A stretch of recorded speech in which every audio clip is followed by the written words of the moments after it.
नमस्कार दोस्तों। वर्तमान समय में भारत की अर्थव्यवस्था को अमेरिका के समर्थन के बिना आगे बढ़ाना अत्यंत कठिन प्रतीत होता है। यदि भारत $5 ट्रिलियन की अर्थव्यवस्था बनने की ओर अग्रसर है, तो इसमें अमेरिका की सहभागिता को नकारा नहीं जा सकता। प्रधानमंत्री नरेंद्र मोदी द्वारा विकसित भारत का जो दृष्टिकोण प्रस्तुत किया गया है, उसके पीछे भी अमेरिका की महत्वपूर्ण भूमिका है। यह अलग विषय है कि हाल ही में अमेरिका ने गैर कानूनी रूप से वहां रह रहे भारतीय नागरिकों को जबरन देश वापस भेजने की प्रक्रिया तेज कर दी है और उन्हें बेड़ियों में जकड़कर भारत लौटाया गया।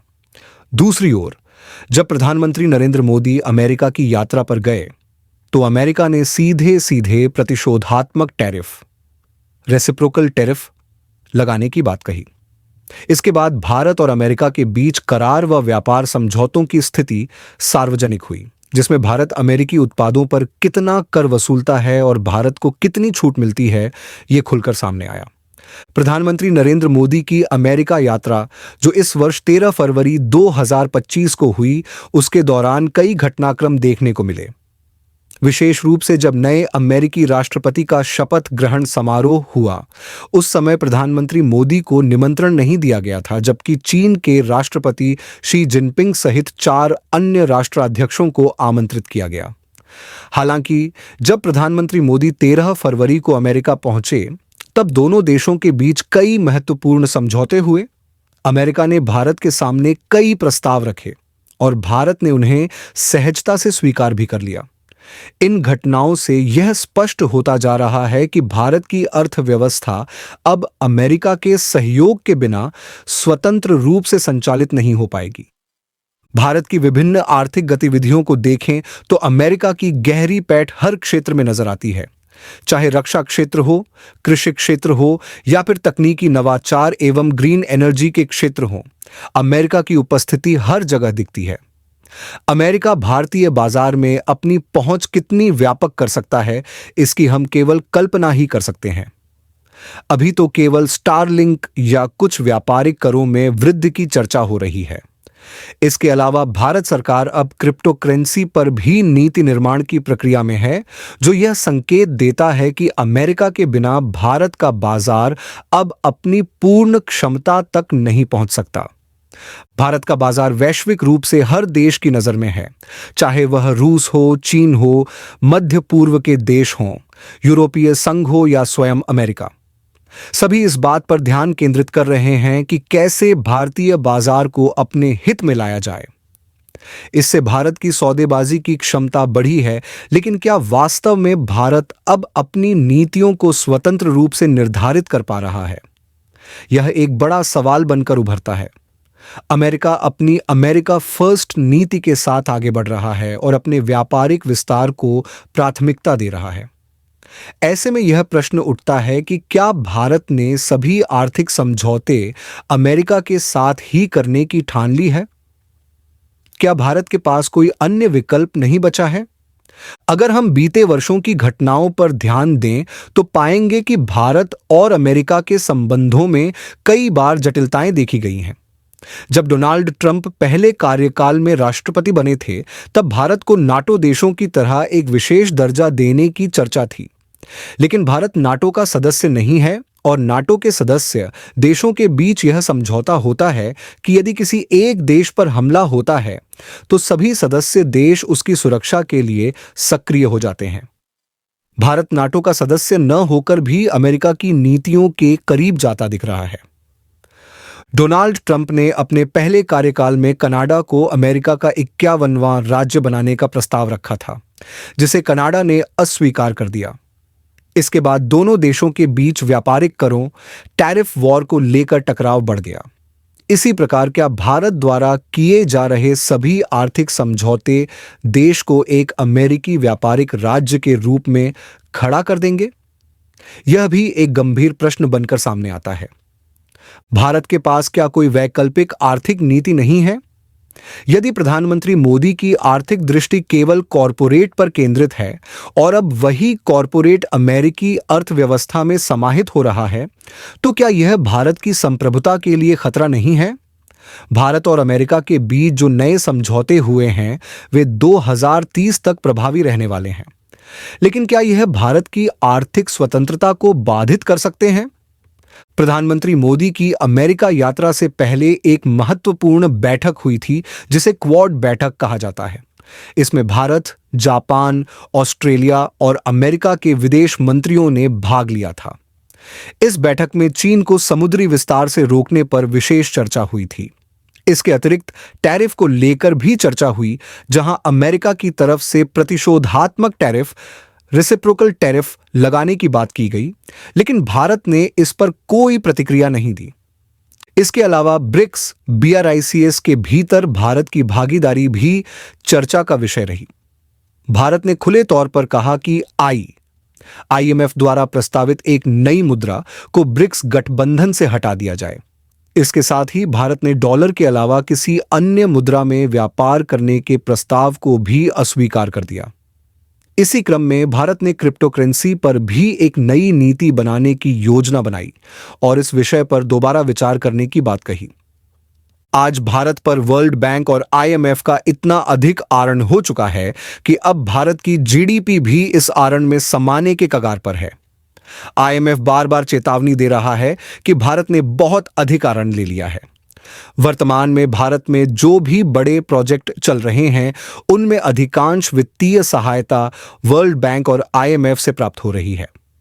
इसके अलावा अमेरिकी सहायता एजेंसी USAID द्वारा चलाए जा रहे 6 प्रमुख प्रोजेक्ट भी अब आर्थिक संकट का सामना कर रहे हैं। यदि भारत अमेरिका से अलग हटकर अपनी अर्थव्यवस्था को दिशा देने की कोशिश करता है, तो क्या अमेरिका भारत का साथ देगा? यदि अमेरिका का सहयोग नहीं मिला, तो क्या भारत की अर्थव्यवस्था को स्थिर बनाए रखना संभव होगा? यह सभी प्रश्न हमें वर्तमान वैश्विक परिदृश्य में गहराई से सोचने पर मजबूर कर देते हैं। इन सभी घटनाओं को देखते हुए यह कहा जा सकता है कि भारत की अर्थव्यवस्था अब अमेरिका के प्रभाव से पूरी तरह अछूती नहीं रह सकती। अमेरिकी कॉरपोरेट नीतियों ने भारतीय बाजार में अपनी मजबूत पकड़ बना ली है और यह आगे भी जारी रहने की संभावना है। जब हम यूरोपीय संघ EU की बात करते हैं तो इससे पहले की परिस्थितियों को समझना बहुत जरूरी है। इस समय रूस ने यूक्रेन के 4 बड़े क्षेत्रों डोनेट्स्क, लुहांस्क, जापोरिज्जिया और खेरसोन पर कब्जा किया हुआ है। ये क्षेत्र कुल मिलाकर यूक्रेन के 20% हिस्से का प्रतिनिधित्व करते हैं और रूस इन्हें खाली करने को तैयार नहीं है। कुर्स्क जैसे इलाकों में अभी भी युद्ध जारी है। अब सवाल उठता है कि भारत की भूमिका क्या है और वह किस दिशा में जा रहा है। अगर हम रक्षा क्षेत्र से शुरुआत करें तो अमेरिका भारत को यह संदेश दे रहा है कि वह रूस या फ्रांस से हथियार न खरीदे बल्कि सीधे अमेरिका से खरीदे। उदाहरण के लिए C-153J super Hercules, C-16 ग्लोबामास्टर 3, P-8I टोही विमान, CH-47F Chinook helicopter, MH-60R Seahawk, HH-86E Apache helicopter, harpoon anti ship missile, million 777 howitzer तोप, MQ-9B ड्रोन। मुद्दा सिर्फ रक्षा खरीद का नहीं है। असल सवाल यह है कि क्या भारत कनाडा की तरह अमेरिका की नीतियों के अनुसार चल रहा है? अमेरिका की रणनीति यही रही है कि वह अन्य देशों को अपनी आर्थिक और सामरिक नीतियों में शामिल करे। भारतीय नागरिकों की समृद्धि। अमेरिका चाहता है कि भारत की अर्थव्यवस्था को उसकी रणनीति के हिसाब से आगे बढ़ाया जाए। राष्ट्र की मजबूती। अमेरिका के अनुसार भारत को अपनी नीतियां ऐसी बनानी होंगी जिससे कॉरपोरेट जगत को अधिक लाभ हो। निर्यात और आयात व्यापार को सरल बनाया जाए ताकि अमेरिकी कंपनियों को भारत में काम करने में आसानी हो। निवेश। अमेरिका भारत में निवेश बढ़ाना चाहता है ताकि उसकी कंपनियों को फायदा हो और भारतीय बाजार पर उसका प्रभाव बना रहे। भारत और अमेरिका के बीच 2030 तक $500 अरब का व्यापार लक्ष्य रखा गया है, जबकि अभी यह मात्र $125 अरब के आसपास है। इसे 4 गुना बढ़ाने के लिए कई योजनाएं बनाई जा रही हैं। द्विपक्षीय व्यापार समझौते, टैरिफ कम करने की नीतियां, उत्पाद और सेवा क्षेत्रों में अधिक अमेरिकी भागीदारी, यही कारण है कि अमेरिका ने शराब, मोटरसाइकिल, कार, आईसीटी उत्पाद और खनिजों तक को व्यापार वार्ता का हिस्सा बनाया है। भारत में कृषि क्षेत्र में भी अमेरिका का दखल बढ़ता जा रहा है। पहले जिन कृषि कानूनों का विरोध हुआ था, अब उनकी जगह सीधे अमेरिकी कंपनियों को भारतीय कृषि क्षेत्र में प्रवेश दिलाने की योजना बनाई जा रही है। इससे अमेरिकी कृषि उत्पाद भारतीय बाजार में सस्ते दामों पर उपलब्ध होंगे, लेकिन इसका असर भारतीय किसानों पर पड़ सकता है। भारत की अर्थव्यवस्था और स्थिरता के लिए ऊर्जा, पेट्रोलियम, गैस, हाइड्रोकार्बन बेहद जरूरी है। अगर कभी वैश्विक स्तर पर ऊर्जा संकट आता है तो भारत को अब रूस या खाड़ी देशों की ओर देखने की जरूरत नहीं होगी, क्योंकि अमेरिका चाहता है कि भारत पूरी तरह उस पर निर्भर हो। इसमें शामिल हैं कच्चे तेल और पेट्रोलियम उत्पाद, प्राकृतिक गैस, परमाणु ऊर्जा संयंत्र। अमेरिका सिर्फ परमाणु संयंत्रों की आपूर्ति ही नहीं करेगा, बल्कि यह भी तय करेगा कि भारत में किस तरह के परमाणु संयंत्र लगाए जाएंगे और वे किस डिजाइन पर आधारित होंगे। भारत की अर्थव्यवस्था वर्तमान में बड़े कर्ज में है और वर्ल्ड बैंक तथा आईएमएफ से राहत की उम्मीद की जा रही है।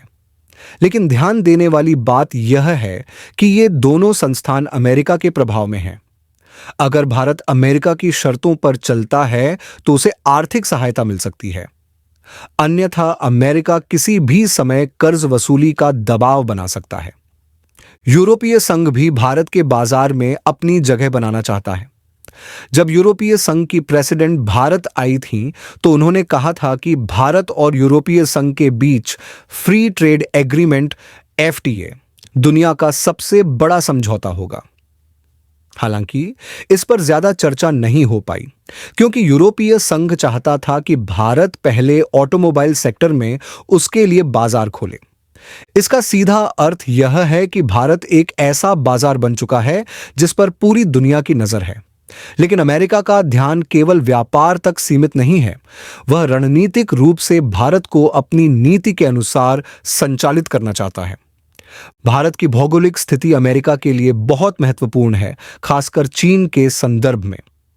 अमेरिका समझ चुका है कि अगर चीन मजबूत होता है तो रूस उसके साथ खड़ा होगा, लेकिन अगर चीन कमजोर होता है तो रूस अलग थलग पड़ सकता है। यही कारण है कि अमेरिका भारत को अपने पाले में रखना चाहता है, ताकि वह दक्षिण एशिया में अपनी रणनीतिक पकड़ मजबूत कर सके। यह वही रणनीति है जिसे अमेरिका ने कनाडा और मेक्सिको के साथ आजमाने की कोशिश की थी, लेकिन वे अपने राष्ट्रवाद के कारण झुके नहीं। भारत की मौजूदा आर्थिक नीति कॉरपोरेट के अनुसार बनाई जा रही है और राजनीतिक फैसले भी इसी के अनुरूप हो रहे हैं। लेकिन अगर अमेरिका के साथ यह साझेदारी बढ़ती रही तो सवाल उठता है कि क्या भारत पूरी तरह से अमेरिकी प्रभाव में चला जाएगा? अमेरिका पहले ही कई महत्वपूर्ण क्षेत्रों में भारत की नीतियां तय करने लगा है। रक्षा, आर्टिफिशियल इंटेलिजेंस, ऊर्जा, क्वांटम टेक्नोलॉजी, अंतरिक्ष अनुसंधान, सेमीकंडक्टर, महत्वपूर्ण खनिज संसाधन। अगर अमेरिका यह तय कर रहा है कि भारत को क्या चाहिए और किस दिशा में जाना चाहिए, तो यह भारत की आर्थिक संप्रभुता के लिए एक बड़ा सवाल खड़ा करता है।